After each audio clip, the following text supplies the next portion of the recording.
how to fix the Keurig error code 1R.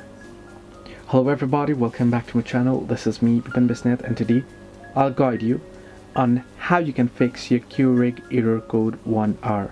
Now this video is for anyone who couldn't find anything on this particular topic. First thing is to unplug the brewer. Then you want to remove K-cup from brewer if it is present. Once you do so, you want to plug in brewer. Lift K-cup side. Once you do so, go ahead and close the K-cup side.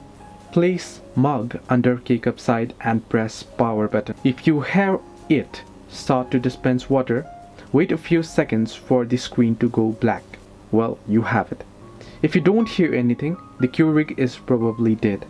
Additionally, if you couldn't get the descale message to go away, press and hold 8 and 10 for 5 seconds while the brewer is powered on. This helped you to like and subscribe, and do not forget to leave a comment down below if you have any further issues.